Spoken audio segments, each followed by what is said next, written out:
Hi everybody and welcome to daily current affairs for 8th and 9th of March. ठीक है, तो होली बीत गया है और अभी बैक टू स्टडीज आ जाना है। बहुत एंजॉय किया एंड नाउ सक्सेस के कलर्स को लेकर के फ्लाई करना है। ठीक है, तो उसके लिए इस इनिशिएटिव को कंसिस्टेंटली फॉलो करना है।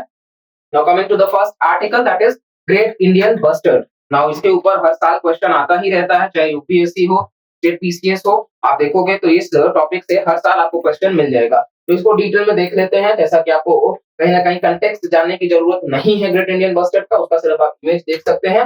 नेक्स्ट पहले ग्रेट इंडियन बस्टर्ड के बारे में जानते हैं। तो ये बेसिकली इसको इंडियन बस्टर्ड भी बोलते हैं और ये भारतीय सब कॉन्टिनेंट पे ही पाया जाता है। Now whenever the term it is written as Indian subcontinent, इसका मतलब ये नहीं होता है कि सिर्फ और सिर्फ इंडिया में।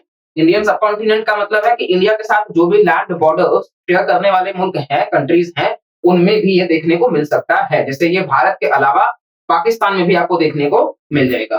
तो ये जो पक्षी है कहीं ना कहीं मतलब overall heaviest of the flying birds में से एक है। ऑस्ट्रिच की तरह ही दिखता है और heaviest of the flying birds में से एक है।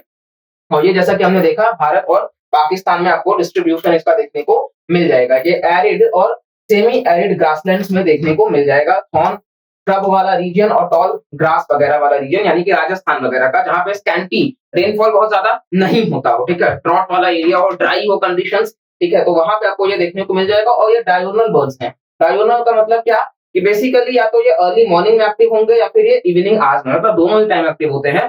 तो एक भोर का सुबह सुबह अर्ली मॉर्निंग और एक शाम का। ठीक है, तो ये दोनों ही टाइम पे बेसिकली ये ज्यादा एक्टिव है, इसीलिए डायोनल बर्ड्स हैं। और ज्यादातर ये कहाँ पाए जाते हैं? तो आपका राजस्थान हो गया, गुजरात हो गया, इसके अलावा कुछ हद तक महाराष्ट्र, कर्नाटका, आंध्रा इधर भी देखने को आपको मिल जाएगा। और साथ साथ में ये ब्लैक बग वाले रीजन से ही सेम जुड़े हुए हैं। तो यहाँ पे ब्लैक बग मिलेगा, वहां पे ये भी आपको देखने को मिल जाएंगे। इसके अलावा आप देखोगे तो ये ओमनीवोरस हैं, क्योंकि ये इंसेक्ट्स वगैरह पे, बीटल्स वगैरह पे खाते हैं और रेप्टाइल्स वगैरह। और ये राजस्थान का स्टेट बर्ड भी है, काफी इंपॉर्टेंट है, याद रखिएगा। इसके अलावा इसका कंजर्वेशन, तो वाइल्ड लाइफ प्रोटेक्शन एक्ट 1972 जो है उसमें ये शेड्यूल 1 में आता है। तो ये आपको याद रखना है। साथ साथ में आईयूसीएन में क्रिटिकली एंडेंजर्ड है, काफी इंपॉर्टेंट है। आईयूसीएन में स्टेटस क्रिटिकली एंडेंजर्ड। साइट्स में आप देखोगे तो अपेंडिक्स 1 है और जो सीएमएस है वहां पे भी अपेंडिक्स 1 में है, यानी कि हाईएस्ट लेवल ऑफ प्रोटेक्शन दिया गया है, चाहे जहां कहीं भी आप देख सको। Next topic, urban infrastructure development fund. ठीक है, तो ये फंड क्या है इसके बारे में हम देखेंगे। गाइडलाइंस इशू किया गया है कि मार्च एंड तक इसको रिलीज किया जाना चाहिए। तो ये फंड के बारे में हम देखते हैं। बेसिकली गाइडलाइंस किसने इशू किया है? तो नेशनल हाउसिंग बैंक ने, आरबीआई ने और अर्बन अफेयर्स मंत्रालय, मिनिस्ट्री, ये तीनों मिलकर के। याद रखना होगा कि ये कौन कौन से मतलब गाइडलाइंस में कौन कौन सी बॉडीज इन्वॉल्व हैं। तो एक तो आपका अर्बन अफेयर्स मिनिस्ट्री, दूसरा आरबीआई और तीसरा नेशनल हाउसिंग बैंक। ठीक है, इसको अनाउंस किया गया था इसी साल के बजट में, जहां पे 10,000 करोड़ का एनुअल एलोकेशन जो है वो दिया जाएगा। इसके अलावा आप देखोगे तो जो फाइनेंस मिनिस्टर है भारत के इस वक्त, निर्मला सीतारमण जी, तो उन्होंने मेंशन किया कि अर्बन इंफ्रास्ट्रक्चर डेवलपमेंट फंड होना चाहिए, यूआईडीएफ, जो कि बेसिकली कहीं ना कहीं मतलब प्रायोरिटी सेक्टर के ऊपर फोकस करेगा अगर लैंडिंग में शॉर्टफॉल होता है तो। इसके अलावा इसको मैनेज कौन करेगा? तो वही नेशनल हाउसिंग बैंक मैनेज करेगा और इसको इस्तेमाल किया जाएगा पब्लिक एजेंसीज के द्वारा, ताकि अर्बन इंफ्रास्ट्रक्चर बनाया जा सके टीयर 2 और टीयर 3 सिटीज में। तो ये आपको कुछ याद रखने वाले पॉइंट्स हैं। एक तो नेशनल हाउसिंग बैंक, आरबीआई और अर्बन अफेयर्स मिनिस्ट्री। दूसरा कि बेसिकली ये इसी साल के बजट से अनाउंस किया गया है और आप देखोगे तो ये अर्बन इंफ्रास्ट्रक्चर को बढ़ाने की बात करता है टीयर 2 और टीयर 3 सिटीज में। तो अब स्टेटमेंट में आ जाएगा कि सारे ही मतलब सिटीज में, तो गलत है। टीयर 2 और टीयर 3 में, टीयर 1 में नहीं है। तो टीयर 2 सिटीज जो है वो कहीं ना कहीं वो होते हैं जहां पे 50,000 से 1 लाख की आबादी आपको देखने को मिल जाएगी। और टीयर 3 बेसिकली वो जहां 20,000 से 50,000 के बीच। तो स्टेट्स को एनकरेज किया जाएगा कि कहीं ना कहीं मतलब वो ग्रांट्स वगैरह की तरफ में रुख कर सके, जो कि 15th फाइनेंस कमीशन ने भी कहा है। साथ साथ में उन स्कीम्स को प्रमोट करना जो कि बेसिकली मतलब यूजर फ्रेंडली होना चाहिए। इसके अलावा आप देखोगे तो रूरल इंफ्रास्ट्रक्चर के तर्ज पर विकास करने की बात इसको करी गई है। मतलब एक रूरल इंफ्रास्ट्रक्चर डेवलपमेंट फंड है ही, उसके साथ साथ ही एक अर्बन इंफ्रास्ट्रक्चर डेवलपमेंट फंड होगा। ठीक है, चलिए next topic, Malabar tree toad. तो ये आपके सामने उसका इमेज नजर आ रहा होगा। बेसिकली मालाबार ट्री टोड जो है वो मोल्लेम नेशनल पार्क में देखने को मिला है और इसको रिलीज किया है जूलॉजिकल सर्वे ऑफ इंडिया, जिसका हेडक्वार्टर्स आपको मिल जाएगा, कमेंट सेक्शन में आपको बताना है। इसके अलावा आप देखोगे तो ये एक स्मॉल स्पीशीज है टोड का, जो कि फॉरेस्ट में देखने को मिल जाता है, वेस्टर्न घाट्स वाले रीजन में, और साथ साथ में इसको वॉटी एशियन ट्री टोड भी बोलते हैं, इतना याद रखने की जरूरत नहीं है। ये आपको ट्री हैबिटेट्स है जहाँ पे मतलब कहीं ना कहीं नाइट के टाइम पे ये इनएक्टिव रहते हैं, और माना जाता है कि इकलौता मेंढक है जो कि हाई कैनपीज पे भी जा सकता है, मतलब काफी ग्रोथ पे भी ये ड्वेल कर सकता है। इसके अलावा मालाबार ट्री टोड जो है उसको पाया कहाँ गया है, माधेई वाइल्ड लाइफ सेंचुरी में भी देखने को मिला है। माधेई वाइल्ड लाइफ सेंचुरी, अभी हमने कौन सा नाम देखा था, तो अभी आप देखोगे हमने मुल्लेम नेशनल पार्क देखा था, और अभी हम रिसेंट में देख रहे हैं माधेई wildlife sanctuary. Females larger है मेल्स से, तो अभी ऐसा भी क्वेश्चन प्रीलिम्स में आ रहा है यूपीएससी में, तो आप जान सकते हैं। आईयूसीएन स्टेटस इसका एंडेंजर्ड है। हमने ग्रेट इंडियन बस्टर्ड का क्या देखा है, क्रिटिकली एंडेंजर्ड, और ये क्या है, एंडेंजर्ड है। ये आपको याद रखना है। मुल्लेम नेशनल पार्क कहाँ पे है, तो ये गोवा में है, लेकिन कर्नाटका के साथ भी बॉर्डर शेयर करता है, लेकिन एग्जैक्टली गोवा में। मुल्लेम नेशनल पार्क गोवा, और ये जो पार्क है वहां पे कुछ मंदिर भी है जो कि कदम्बा डायनेस्टी को भी बिलोंग करते हैं, ठीक है। साथ साथ में आप देखोगे तो दूध सागर फॉल्स और तामड़ी फॉल्स जो है वो मतलब प्रोमिनेंट वाटरफॉल्स हैं उस रीजन में।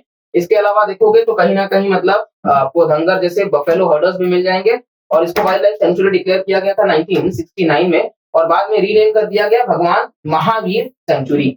ये पूरा का पूरा इस टॉपिक से था। साथ साथ में आप देखोगे तो इसको बाद में भगवान महावीर को और मुल्लेम नेशनल पार्क को मतलब जोड़ा गया, और ये सारे कुछ नाम है स्पीशीज के, जो कि किंग कोबरा वगैरह, पाइथन वगैरह, मतलब बार्किंग डियर, ये सब आपको देखने को मिल जाएगा। बटरफ्लाइज वगैरह जैसे कि ब्लू मॉर्मोन जो कि महाराष्ट्र का ही बेसिकली आपको देखने को मिल जाएगा, ये स्टेट बर्ड भी है ब्लू मॉर्मोन, ठीक है। इसके अलावा कुछ बाकी सारे स्पीशीज हैं बटरफ्लाइज के। नेक्स्ट है स्वामी फंड। तो स्वामी फंड क्या है, बेसिकली उसका फुल फॉर्म लिखा हुआ है special window for affordable and mid income housing. तो ये इन्वेस्टमेंट फंड है। अभी हमने एक इन्वेस्टमेंट फंड देखा, ठीक है, अर्बन इंफ्रास्ट्रक्चर से जुड़ा हुआ, ये भी एक उसी से रिलेटेड कुछ है, जिसका ये एक सोशल इम्पैक्ट फंड है, और ये गवर्नमेंट फंडेड इनिशिएटिव है, स्पेसिफिकली कंप्लीट करने के लिए जो भी स्ट्रेस या स्टॉल्ड रेसिडेंशियल प्रोजेक्ट्स हैं, यानी कि जो भी रुके हुए रेसिडेंशियल प्रोजेक्ट्स, उसको फंडिंग देने से जुड़ा हुआ है, और ये भारत सरकार का ही अपना इनिशिएटिव है स्वामी फंड। इसके अलावा इसको लॉन्च 2019 में ही कर दिया गया, ठीक है।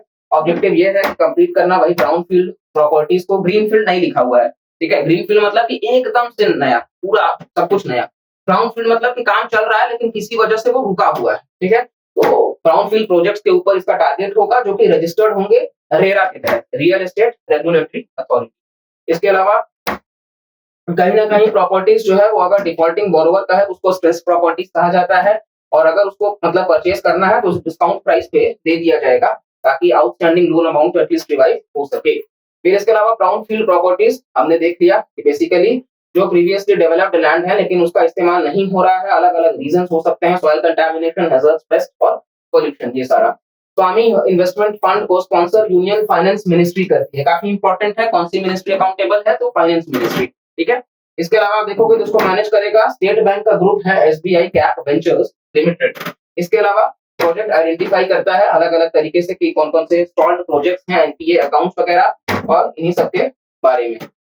साथ साथ में आप देखोगे तो स्वामी फंड जो है वो one of the largest domestic real estate private equity है, जो कि बेसिकली फंडिंग इसका इन्हीं प्रॉपर्टीज वाले इलाके में है, ठीक है। स्वामी फंड, क्लियर। नेक्स्ट और लास्ट टॉपिक हमारा एनएसआईएल जो है वो टारगेट कर रहा है 10 commercial small satellite launch vehicle, जो कि लॉन्च किया जाएगा बाई 2026। तो ये क्या है, न्यू स्पेस इंडिया लिमिटेड, जो कि डिपार्टमेंट ऑफ स्पेस के तहत है, और ये कमर्शियल आर्म भी है इसरो का, ठीक है। और ये इकलौता सोल नोडल एजेंसी है जो कि रिस्पॉन्सिबल है end to end SSLV launch vehicle services देने के लिए कस्टमर सैटेलाइट्स को। और ये 3 स्टेज का लॉन्च व्हीकल है, इंपॉर्टेंट है, याद रखिएगा 3 स्टेज का लॉन्च व्हीकल है, जो कि बेसिकली सॉलिड प्रोपल्शन स्टेजेस हैं और लिक्विड प्रोपल्शन। तो ये कहीं ना कहीं मतलब दोनों ही आपको मिक्सचर देखने को मिल जाएगा।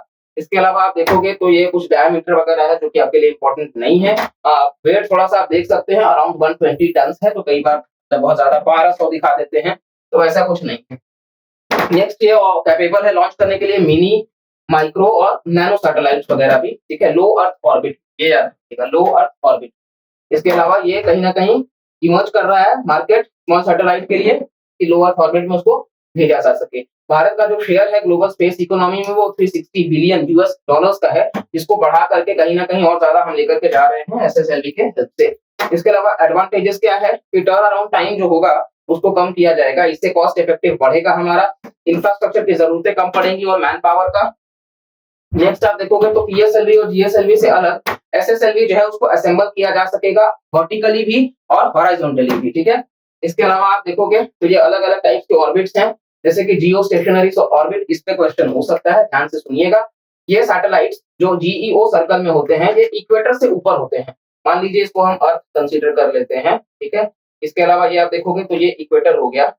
तो अभी हम क्या करेंगे कि बेसिकली सैटेलाइट जो कि अर्थ के इक्वेटर के ऊपर है, अर्थ पे ही है लेकिन इक्वेटर के ऊपर, मान लीजिए यहाँ जो कुछ सैटेलाइट्स हैं इक्वेटर के ऊपर वेस्ट टू ईस्ट वो अर्थ के रोटेशन पे ही काम करते हैं, ठीक है। अभी हम अगर कुछ भी डायग्राम देखते हैं नॉर्थ साउथ और ये हमारा ईस्ट और वेस्ट, तो वेस्ट टू ईस्ट मतलब इस तरफ से इस तरफ वाले में, ठीक है। यहाँ तक समझ आ रहा है। तो ये बेसिकली सैटेलाइट्स जो है वो स्टेशनरी नजर आते हैं फिक्स पोजीशन पे, क्योंकि ये अर्थ के ही डायरेक्शन से हैं। अर्थ जैसे वेस्ट टू ईस्ट रोटेट करता है उसी तरीके से ये भी वेस्ट टू ईस्ट ही जाता है इक्वेटर से ऊपर, तो हमें नजर आता है कि यार ये तो स्टेशनरी है, फिक्स्ड है ये। तो इस वजह से जियो स्टेशनरी ऑर्बिट इसका नाम उसी के हिसाब से पड़ा है। और इसीलिए आप देखोगे तो जो कम्युनिकेशन सैटेलाइट होता है जो कि बेसिकली मतलब आपका कह सकते हो आपके मतलब मॉनिटर करने से जुड़ा हुआ है, इंटरनेट फैसिलिटी से जुड़ा हुआ है, वो इन्हीं ऑर्बिट्स में प्लेस किया जाता है। फिर आप देखोगे लो अर्थ ऑर्बिट। तो लो अर्थ ऑर्बिट क्या है, ये काफी नजदीक है अर्थ के सरफेस से और ये बेसिकली 1000 किलोमीटर के ऊंचाई के आसपास है और 160 किलोमीटर के आसपास भी हो सकता है, इसलिए नाम पड़ा लो अर्थ ऑर्बिट। यहाँ पे वो होते हैं जो बेसिकली कहीं ना कहीं इमेजेस को फाइंड करने के लिए होते हैं, कि मतलब कहीं पर अगर मैपिंग वगैरह करना है तो लो अर्थ ऑर्बिट का इस्तेमाल किया जाता है। फिर पोलर ऑर्बिट, तो ये बेसिकली ट्रैवल करते हैं कहीं ना कहीं नॉर्थ टू साउथ वगैरह की और ईस्ट टू वेस्ट, और ये पोल पे एग्जैक्टली नाम से समझ आ रहा है पोलर, तो पोल्स वाले रीजन में देखने को मिलेगा। फिर है एक इंपॉर्टेंट सन सिंक्रोनस ऑर्बिट, और ये अलग तरीके का ऑर्बिट है जो कि पोलर रीजन से ही थोड़ा सा मिलता जुलता है और सन के साथ में ये सिंक होता है, इसलिए ये सन सिंक्रोनस है। ओवरऑल ये हमारा पूरा डेली करंट अफेयर्स का टॉपिक एंड आई होप आपको काफी कुछ जानने को मिला होगा। कहीं किसी टॉपिक में भी आपको अगर डाउट होता है आप कमेंट सेक्शन में पूछ सकते हैं, और वीडियो पसंद आए, हमारा हार्डवर्क पसंद आए जरा सा भी, तो उसको आप लाइक बटन से अप्रिशिएट कर सकते हैं। बाकी चैनल को सब्सक्राइब करके रखिएगा फर्दर ऐसे कंटेंट को पाने के लिए, और बिल्कुल मिलते हैं नेक्स्ट वीडियो में, तब तक के लिए bye bye, take care and जय हिंद।